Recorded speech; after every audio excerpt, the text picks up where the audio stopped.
Good afternoon. Welcome to Business 360, your complete view of the stories driving business, markets, and the economy.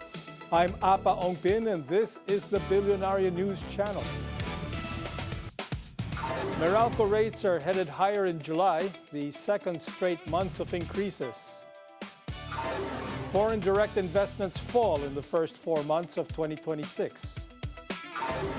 Tycoon Lance Gokongwei joins PhilWeb's board of directors weeks after making a 2 billion peso investment. And how can partnerships help gear Filipinos for an AI-driven future? We sit down with Aboitiz Foundation President Ginggay, Hontiveros-Malvar, and Connected Women founder Ruth Yu-Owen. Meralco is raising electricity rates again this July. The power distributor points to higher generation charges, rising fuel prices, and the Malampaya shutdown. Ches Sulit is on the line with more. Apa Meralco customers will see higher electricity bills this July. The power distributor announced an upward adjustment of 34.28 centavos per kilowatt hour, bringing the overall rate for a typical household to 14 pesos and 83 centavos per kilowatt hour. For households consuming 200 kilowatt hours, this means an increase of around 69 pesos in the total monthly bill. Meralco says the biggest driver was the increase in generation charges, which rose by 18 centavos per kilowatt hour. This was largely due to higher fuel prices and the scheduled maintenance shutdown of the Malampaya natural gas facility starting June 15. Because of the shutdown, some natural gas plants had to use more expensive liquefied natural gas, or LNG. According to Meralco, the LNG used by power plants in the previous billing period was purchased when global fuel prices were still feeling the impact of the Middle East conflict. It adds that taxes and other charges also went up, partly because LNG is subject to value-added tax, unlike Malampaya gas, which is VAT exempt. For August, Meralco head of Utility Economics Larry Fernandez said they are closely monitoring LNG prices in the international market. Pero hopefully for this month, we'll see newer LNG purchases for the power plants, which we hope are lower than the LNG prices that we experienced in prior months. So we think there's a good chance for generation costs to go down. And this is aside from the expectation that lower demand with the onset of the rainy season will lead to softer spot market prices. Meralco adds its quick response teams are on standby to restore power in areas that may be affected by typhoon-related disruptions. The latest rate hike comes as electricity inflation hit 12% in June, the highest in close to 3 years based on data from the Philippine Statistics Authority. Meanwhile, the distribution utility also clarified that customers who have raised their billing concerns will not face disconnections while their cases are being reviewed. The power distributor said it first resolves the billing issue before taking any action on non-payment of the disputed bill. So in the meantime, whether may concern yung customer or wala dun sa bill niya, meron po tayong moratorium for the May to July bills. This comes as Senator Risa Hontiveros called on the Energy Regulatory Commission to impose a temporary disconnection freeze for Meralco customers disputing their electricity bills. Hontiveros said consumers should not be forced to pay question charges amid complaints over alleged erroneous meter readings. The lawmaker is also seeking a Senate probe into consumers' reported billing disputes. Back to you, Apa. Thank you, Ches Sulit. Diesel prices also expected to head higher next week. Based on early estimates, it may increase by as much as 4 pesos per liter. It's a mixed picture for gasoline, which could increase or decrease by a peso per liter.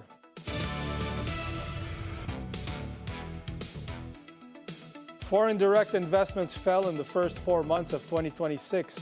Net inflows dropped 26.5% to about $2 billion from the same period last year. In April alone, inflows plunged nearly 59%. The central bank traced the decline to lower foreign investments in debt instruments and reinvested earnings. This wiped out gains in foreign equity capital. Japan, the United States, and Singapore were the top sources of equity investments, which flowed mostly into manufacturing, financial and insurance, and real estate. Lance Gokongwei joins the PhilWeb board. A Filipino hotel chain plants its flag in Japan, and San Miguel goes on a 30 billion peso fundraising run. Jillian Geronimo wraps up the day's biggest business moves. I have high hopes in our youth. Bilyonaryo Lance Gokongwei is now officially part of PhilWeb's board. He was elected director after the resignation of Vice Chair Susana Fong. The appointment comes weeks after Gokongwei invested over 2 billion pesos in the gaming technology company. The investment made him one of PhilWeb's largest shareholders and boosted investor confidence. Double Dragon is closing in on a major milestone in Japan. The building facade of the 482-room Hotel 101 Niseko is now complete, while interior works continue. The hotel remains on track to open in December this year. Once it opens, it will be the largest hotel in Niseko and the first Filipino homegrown hotel chain operating in Japan. PLDT Global is building on strong growth this year. The company reported a 26% increase in first quarter net service revenues. It said new contracts with global technology firms and hyperscalers will help drive further growth through 2026. The company attributed the performance to rising demand for its international connectivity and data center services. San Miguel is raising billions to fund major projects and manage its debts. The conglomerate will launch a 30 billion peso preferred share offer next week after SEC approval. Part of the proceeds will help finance the new Manila International Airport in Bulacan. The remaining funds will be used to refinance existing loans and redeem preferred shares. Ayala Corporation has increased its investment in Ayala Land. The company bought more than 3.6 million Ayala Land common shares worth about 55.7 million pesos. In a regulatory filing, Ayala Corporation said it purchased the shares at 15.46 pesos apiece. The share purchase comes as Ayala Land trades at multi-year lows. The move signals Ayala Corporation's confidence in its property arm. For Business 360, Jillian Geronimo, Bilyonaryo News Channel. Philippine shares capped the week with the highest finish so far this month. Mining and oil stocks led the charge, with all sectors closing in the green. Majority of active stocks closed strong, with Ayala Land soaring by nearly 6%. Up next, banks are waiving transfer fees one after another. We recap how a new BSP circular helped set it all in motion. And as AI reshapes the workforce, who's preparing Filipinos for it? We sit down with Aboitiz Foundation President Ginggay Hontiveros-Malvar and Connected Women founder Ruth Yu-Owen. Business 360 will be right back.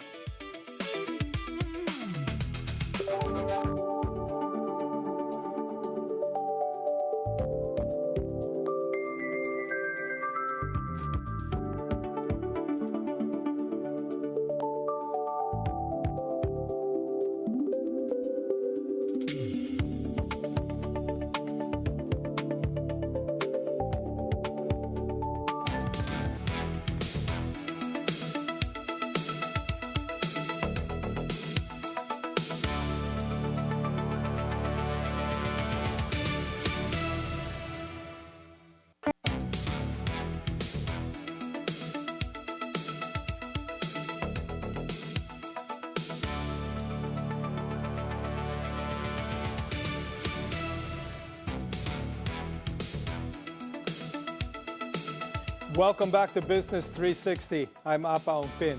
San Jose del Monte City in Bulacan has declared prime water infrastructure as an unwelcome enterprise.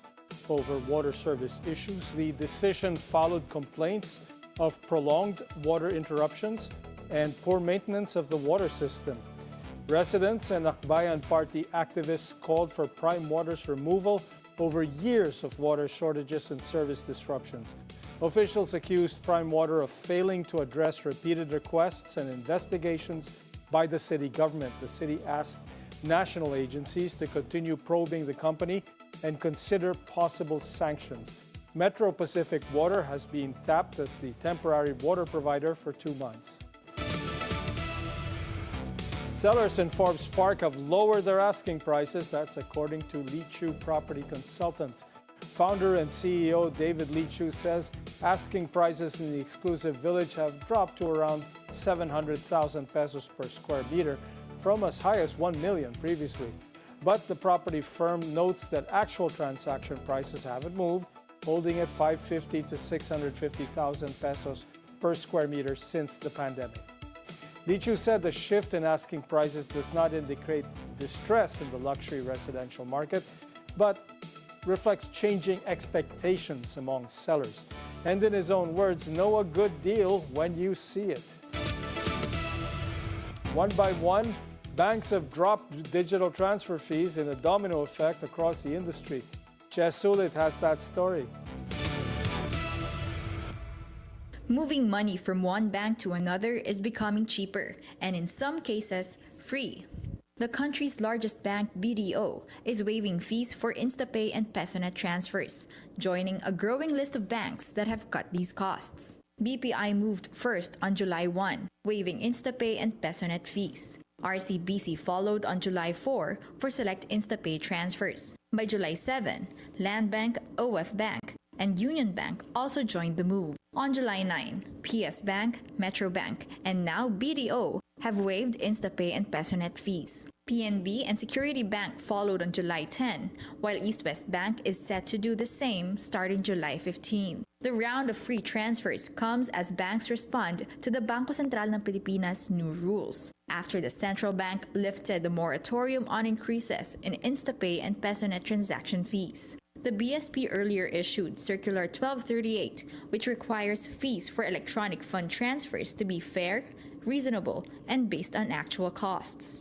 E-wallets like GCash and Maya have also lowered their InstaPay transfer fees to 10 pesos. On Bilyonaryo News Channel's Follow the Money, finance content creator Jax Reyes welcomed the move by traditional banks to waive transfer fees. He said the new BSP policy did not directly order banks to make transfers free, but it forced them to justify their charges. For a Filipino, especially now in the economy, it's so important because if ever you transfer, di ba, 10 times a month with 10 pesos charging, that's 100 pesos savings kagad per month. Yeah. And you have to also give credit to the first mover who said, oh, traditional bank kami, but we will be waiving the charges. And then, syempre, with market competition, everyone followed. And now it's a good thing for us consumers. Reyes adds that free transfers may encourage more Filipinos to open traditional bank accounts and build relationships with banks. This could help them access credit cards, loans, and other financial products at more competitive rates, instead of relying on high-interest online lending apps. If we really want to help, move money and educate Filipinos on financial literacy, it's really making it easy for them. Yung hindi sila natatakot sa fees. That's why it's such a great move. For now, the zero-fee raise is a win for consumers. But the bigger test is whether banks can sustain digital transfers that are affordable, reliable, and accessible. For Business 360, Ches Sulit, Bilyonaryo News Channel. Maritime traffic through the Strait of Hormuz drops sharply as the U.S. and Iran intensify military strikes. The Joint Maritime Information Center has placed the maritime threat level in the critical waterway at severe. The U.S. claimed it hit 90 military targets, while Iran said 14 people were killed and 78 were injured in the past 2 days. Iran launched missile and drone attacks on U.S.-related targets in Kuwait, Bahrain, Qatar, Jordan, and Iraq in retaliation.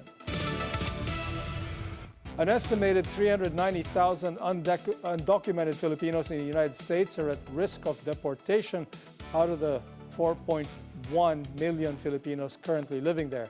A New York immigration expert said the U.S. government has prioritization policies and cannot deport every undocumented immigrant at once. He said those applying for tourist visa extensions may be subject to checks, including their social media activity. Pag nag-apply ka ng extension, what the government is interested in is, number one, wala kang mga post nga anti-American. Okay. Second, that you have the financial ability to support yourself during the extension. And third is, meron ka pa ring mga documents that you are still maintaining foreign address. Okay. So hindi advisable na dahil nasa US ka na, pang-cancel mo na yung bank account mo, and so on. You still have to maintain that. We're taking a quick break. When we return, not every Filipino has equal access to digital skills. We look at how partnerships are helping close the gap with Aboitiz Foundation President Ginggay Hontiveros-Malvar and Connected Women founder Ruth Yu.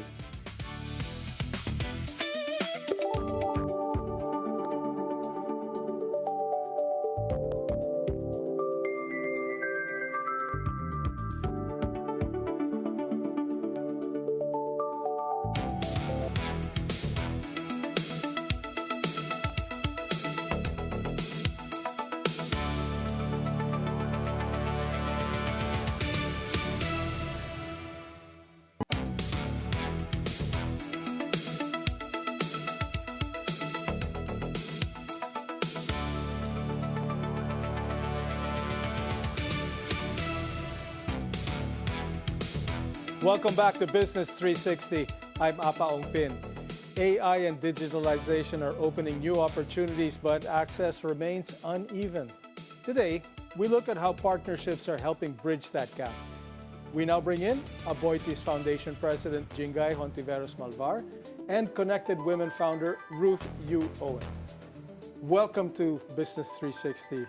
Thank you very much, Apa, for having me and Ruth together on your show. Maraming salamat.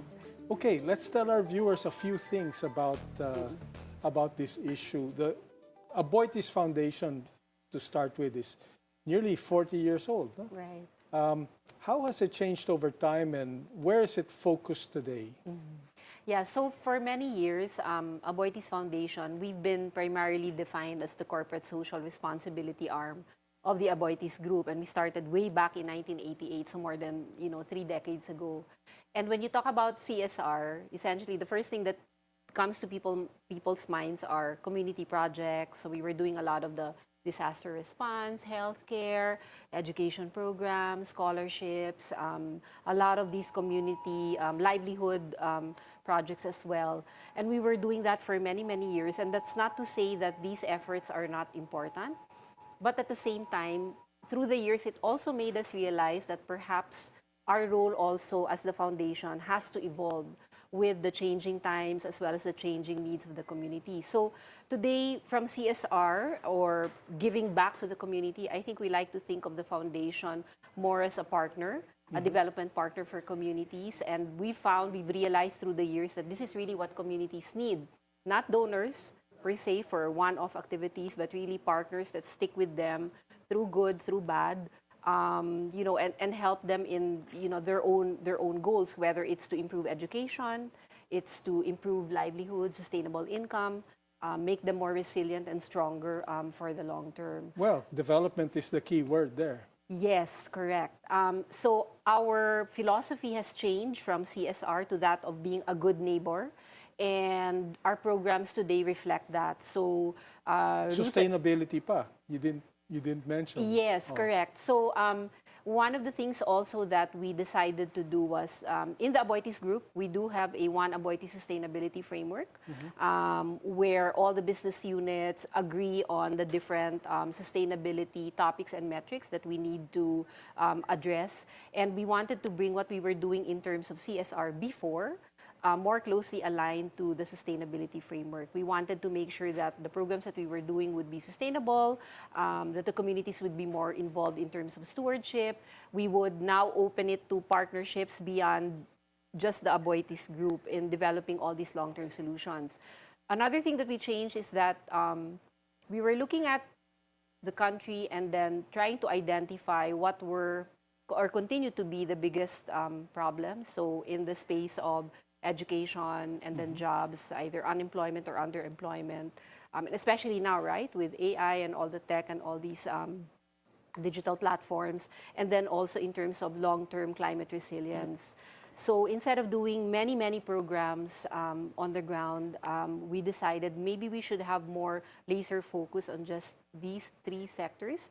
Try to develop programs, specific programs that the community could also adopt on their own, and try to build this together from the ground up together with partners. So that's one of the other things that actually we changed our approach in how we're doing. Well, it's very timely. Corporate social responsibility. Yeah. Yes.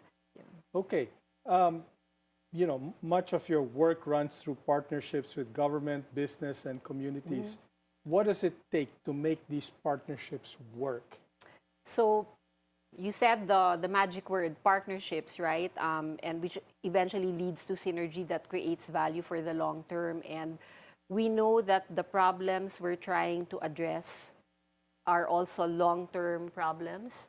The resources that we need to invest and the practical approach that we need to do on the ground, a single entity, even like us, we cannot do it alone. So we realize that already. So we need partners, organizations to come in and help in the journey together with the community. So the partners within the programs play different roles. So government, mainly for policy, and then also for as a distribution platform. So for example, for the program later that Ruth will speak about, Elevate IDA, we are partnered with the LGU so that we can more widely distribute the deployment of the program on the ground for more women. Other CSOs, NGOs, private sector organizations that we work with really bring in a lot of innovation, a lot of expertise. Of course, donor funding is also very important because the programs that we're trying to do really need a huge amount of financial resources. The communities are the most important partner, I believe, still are. So stewardship really belongs to them. We don't call them beneficiaries, but rather they are partners in this journey. And we get a lot of technical experts as well to help us, whether from here in the Philippines or from outside. Another thing we're trying to do also that's new or different for Aboitiz Foundation is to try to partner with global organizations, perhaps other institutions or entities that want to come to the Philippines. They'd like to also help in terms of social impact or development programs, trying to look for a credible partner that they can work with. So we want to also present ourselves, as being that good neighbor and being that good partner for them. So definitely partnerships are very important for the work that we do. And one of those partners is Ruth. Yes. So Ruth, for viewers meeting you for the first time, tell us about Connected Women and how did the partnership with Aboitiz Foundation come about? Yeah. So Connected Women actually has a community of about 200,000 women across the Philippines. That's scary. Yes. But really, Connected Women is trying to solve the problem of the migration of workers to other countries. The question is always, why are we shipping our mothers out, right? Who's looking after our children, right? We ship them out to Hong Kong, to Singapore, the Middle East. So that's what keeps us awake at night. So we thought about this and we thought, maybe we should work with underprivileged women and get them into technology. And that's how Elevate IDA started. And it started during the pandemic. Our partnership with Aboitiz started during the pandemic. The training is online. And it was in Toledo, TVI, Cebu. Correct. Yeah. That was the first batch of Elevate IDA. During the pandemic, all of us were all like, we don't know. It's a bit strange to go out. And then I had to fly to Cebu and then go to Toledo. When I saw the women that were graduating, Apa, it was like, they were dressed up in their best Sunday dress, had their makeup on. Some of them had their babies with them. But, one thing struck me really, really up to this day was like they were all happy, smiling. And it was like hope. You give them hope, you give them back their dignity. Diba? Because it's a work from home opportunity. So these women are trained for like 20 days, for 4 hours, and they get paid while they're being trained. So yung attrition rate is quite low.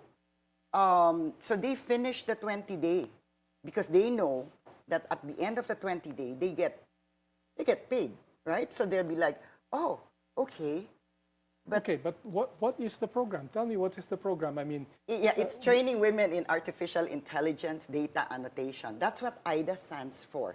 It's Elevate IDA. IDA, Artificial Intelligence Data Annotation. So women annotate data in the simplest form. So for example, when we're browsing, diba, we're always like, before you can proceed, we want to make sure you're not a robot. Check the, traffic lights. Yeah. Okay, traffic lights, okay. Or the fire hydrant, ganyan. Right. It's as simple as that. So that's annotating data.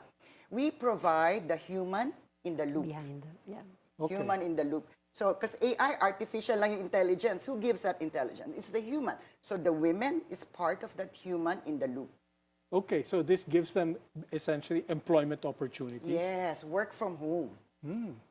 Wow. Of course, they have to have a computer, right? Yes, yes. So the entry level before was just a smartphone, right? And then now, these days, we partner with private companies, LGUs, LGUs, who yes. provide those laptops, for the women in their community. So our big ambition together with Connected Women is to train and graduate about 300,000 300, that women. is the goal. That is a very big, ambitious goal, a BHAG, if you want to Big, hairy, audacious goal. Correct. So we're hoping that we can do that together from the first 60 women that we originated together with Connected Women in Toledo, Cebu. Now I think we've graduated over 3,000. The employment rate last year was something like 17%. This year, as of June, it's 20%. So we're going to try to keep on, bringing up that percentage. But as far as graduation rate is concerned, it's a high 97. So most of the women that do enter the program really elect and say, okay, I'm going to finish this. I want to get paid while I'm being trained. And then after that, I stand up and I say, I want a job. Yeah. So essentially, it's also about building the confidence of the women to empower them so that they can make their own decisions about what do I do with my future, right? And maybe I can choose to work full-time, or maybe I don't want to work full-time because I have small kids to take care of. But, now that I have a new set of skills, I can say I'm available for 4 hours a day or whatever. And there are a lot of service contracts anyway that are pretty flexible now. So we have a lot of testimonials and success stories of these women. Some of them have actually become mentors and or trainers as well within the Elevate IDA program. So when we first saw the success of that original program in Toledo, Cebu, we took a look at it, and then we had several discussions with Ruth and her team in Connected Women and decided this is really a good program that we could scale across the Philippines, right? And that's also a new thing for Aboitiz Foundation, where now, Apa, we can sort of go out beyond communities where our businesses operate. So we're covering other areas, other provinces where we don't necessarily have an Aboitiz business unit, but it's such a good program that we want to bring it, all over the Philippines. So it's a good thing. Yeah, it's interesting to me that you're able to work with this particular demographic. These are people who are not privileged, and what is their educational level? What are their language skills? How are you able to teach them these things? That's right. Good question. When we ask women in general, are you techie? The normal question is no, I'm not techie. So when we ask these women in these underprivileged areas, they'll be like, no, nobody says they're techie. So, ang tanong, do you use Facebook? Yes. Do you use YouTube? Yes. Instagram? Yes. O techie kayo? So ganun lang yung entry level because hindi naman sila takot sa technology. They're really very they're willing to learn. I think that for us is an eye opener. That women actually, if you give them the chance to do something new, at first they say, at first we struggle because this is something new to us. But like Facebook, when we started, we didn't know how to, go around it. Right. But once we got the hang of it, we were able to finish and graduate. So that is amazing, right? Yeah. Okay.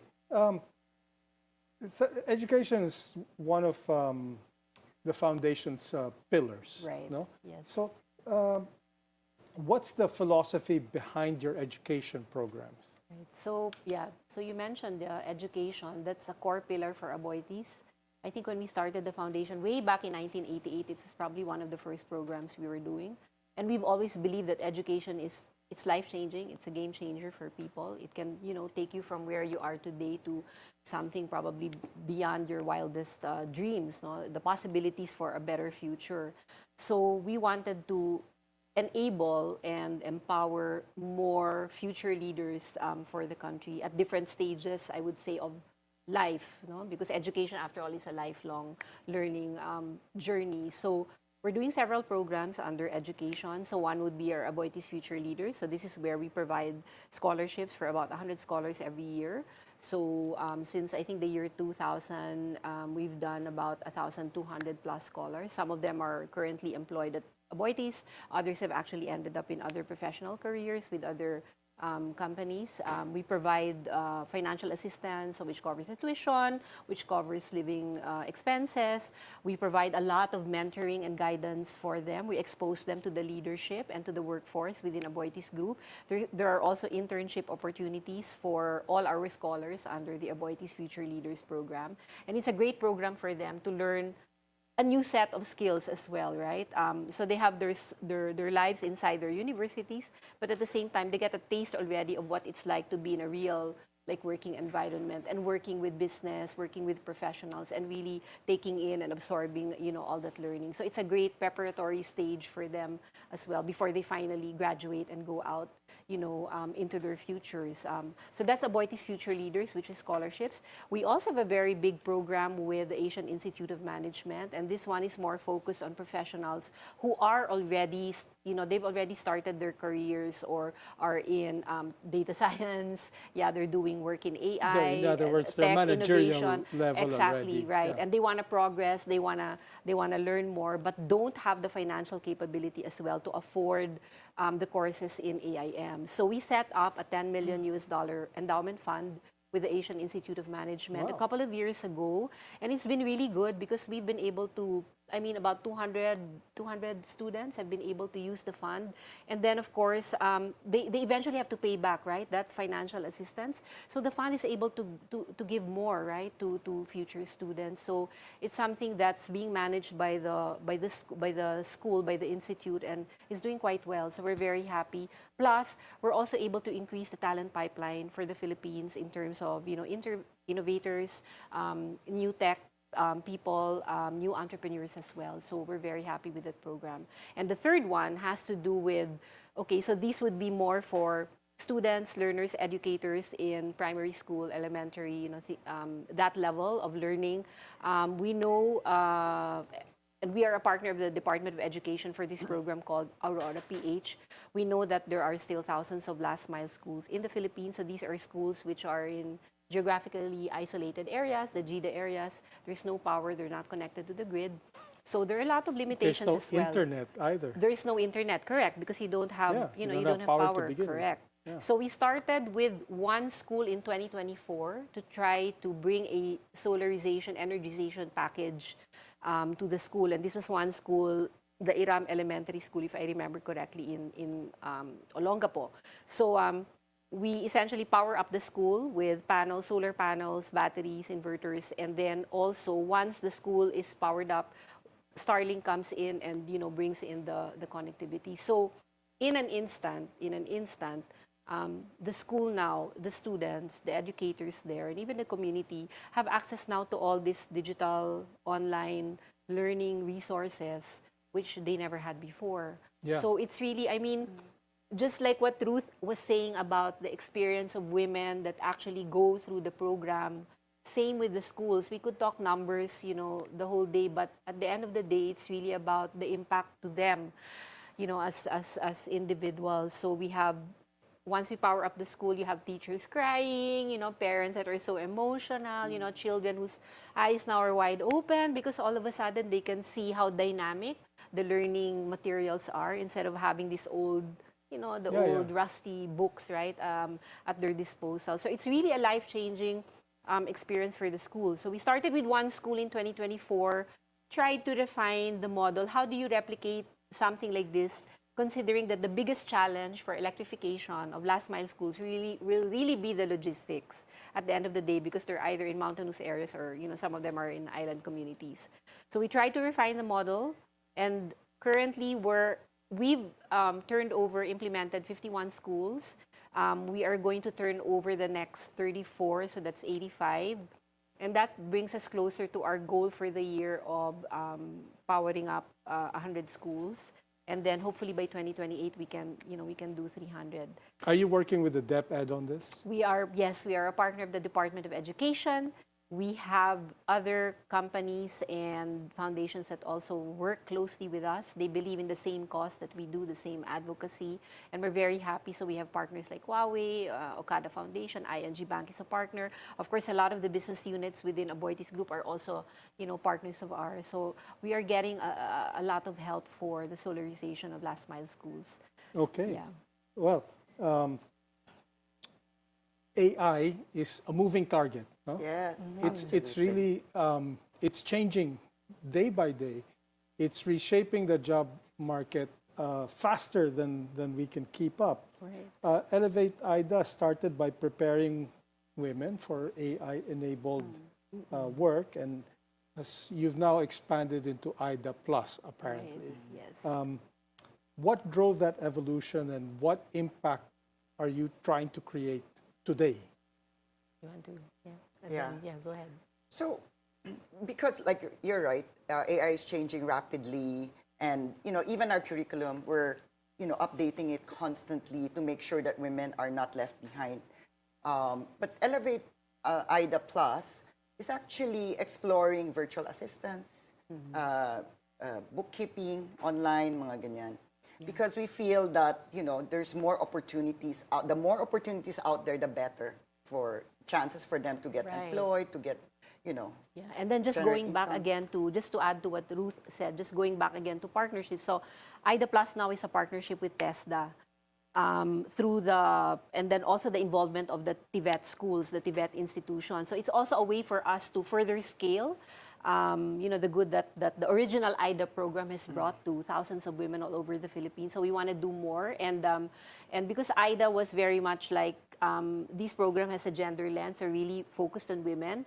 For IDA Plus, because we were also getting a lot of requests, from men, like when are we going to be able to join the program? So IDA Plus now is more, I would say, inclusive in that sense. So you're going to have male students? Yes. Wow, okay. Yes, we started already. It's quite new, unlike Elevate IDA, which has been around for several years. IDA Plus, we actually just started together with Connected Women and TESDA this year. So we'll see how it goes as well. Okay. Related to sustainability, climate action is also a new pillar for you. Yes. Tell us, how did it become a pillar? What made you decide to focus on that? Yeah. So I think I mentioned when we were in the, defining ourselves as a CSR entity, we were doing a lot of the DRR, so disaster response activities, and it just sort of drove home the point to us that there are a lot of vulnerabilities that are happening today precisely because of, climate change, and then the effects as well on nature, on the forest ecosystems. It becomes detrimental to community development. It affects businesses. It affects livelihood. It affects schools, education, etc. It affects agriculture a lot. As well, correct, food security. So we felt that we needed to come up with a more sustainable solution to address the impacts or the vulnerabilities itself. And we've always believed that community development must go also hand in hand with the protection of the natural ecosystems, because at the end of the day, this is what supports life for everyone, right? Health, well-being, etc. So we put our heads together and decided what can we do in terms of the forest ecosystems of the Philippines, especially those areas that have either been subject of denudation, encroachment. You have risks to the water sources of their watersheds, which are within the forest landscape areas, loss of biodiversity, etc., and therefore also affect the economic well-being and livelihood of people. And we decided to put a program together called Carbon PH, it's our first big reforestation program. It will cover about 71,000 hectares of forest area across 10 municipalities in Cebu, including Cebu City. And we've actually just started the program, APA. It's in very early stages. And again, partnership is a big thing. So we're working with the DNR, we're working with the regional offices, we're working with the local government in Cebu. In fact, Sabin 2 years ago signed a memorandum of agreement together with the Cebu provincial government to make sure that we are able to pursue the commitment for this large-scale reforestation project. We have a Japanese company now that's partnered with us to make sure that we're able to monitor, report, and verify the work that's going to go into the reforestation program. And eventually, maybe see it accredited as well as a carbon credit. Oh. Exactly, yeah. So we're starting with a small pilot. Out of the 71,000, it's 2,000 hectares in Danao and Balamban in Cebu province, and then from there we'll expand and we'll scale the program. We first have to prove project delivery, right, to our stakeholders. But we have also, just like in Elevate IDA, where we have these big goals for carbon PH, the same ambitions and aspirations for the 40-year commitment that we're making. Okay. Ruth, you see this from another angle as CEO of Upgrade Energy Philippines. From where you sit, what role should the private sector be playing in the country's climate transition? Well, everybody talks about energy transition, right? Energy transition should be just. It has to include everyone. So as a CEO of Upgrade Energy Philippines, I've been very consistent about helping women. So what we're an engineering, procurement, construction company, but we also have our own projects. But mostly men, right? Yung nasa bubong or those that are, on the ground. So we said, well, where are the women in here? Like, this is renewable energy is booming. Solar is booming, everything, but where are the women? So we started training women in the maintenance of solar panels. We call them the solar nanay. And this is like all over the Philippines. And it has won an award from the Department of Energy for Sustainability. And our goal is to scale it through the industry so that the whole country, women will be part of this solar revolution, right? And we're partnering also with Aboitiz Renewables and all that. So everyone in the industry, right? Because it has to be all hands on deck. If you cannot do it alone, right? You can't say, oh yeah, that's my project, okay na yan. I think as human beings, right? You have this moral responsibility to make sure that, the others are also part of this. Okay. Well, finally, as you look to the future, where do you see Aboitiz Foundation and Elevate IDA making the biggest difference over the next 5 years? I'll go first, Ruth. Yeah. Okay. So for Aboitiz Foundation, firstly, we're laser focused now on making sure that we deliver on our commitments. So for Aurora, it's 300 powering up 300 last mile schools, and we hope, APA, that in the long term, medium and long term, it will actually help improve educational outcomes. Yeah. We know that the lack of proper infrastructure has actually been included or indicated in the reports of EDCOM, including the latest report. So we're helping in that part of the value chain for education. So at the end of the day, solarization, powering up these last mile schools, we really hope that it's going to improve educational outcomes, improve learning capabilities, literacy rates, et cetera, for our students. For Elevate IDA, we're hoping to finish training and graduating 300,000 women through the program, and of course, make them employable within the digital sector. So that's really the outcome that we want, that their lives can be improved by having, sustainable income. And then for Carbon PH, it's really to make sure that we are investing now in green infrastructure for the long term resilience of, of communities. I mean, at the end of the day, when we talk about success, how do we measure success for Aboitiz Foundation? I think at the end of the day, it's really looking at the communities and have we made their lives actually better by becoming part of their journey. So that's how we would, look at look at success for us in the future. Great, So, yeah. great. And that's a very measurable metric. Yes, that's So- true. Yeah. So we can measure, were we actually a good neighbor in that sense Yes. to the communities that we partner with, right? That we serve. So yeah. Ruth? I think Ginggay has already said it all. So 300,000 women, hopefully employed through work from home opportunities, and probably beyond, right? Beyond 300,000. Yeah. So yeah. Okay. Well, thank you very much, Ginggay. Thank you Ruth. very much, Apa. And I think our viewers are now a lot more educated about what you guys are doing and how you're helping in development. Thank you. Thank you for having us. Okay. And that's Business 360. We'll keep tracking the moves that matter across markets, policy, and the economy. I'm Apa Ongpin. Thank you for joining us. Keep it here on BNC, the Bilyonaryo News Channel.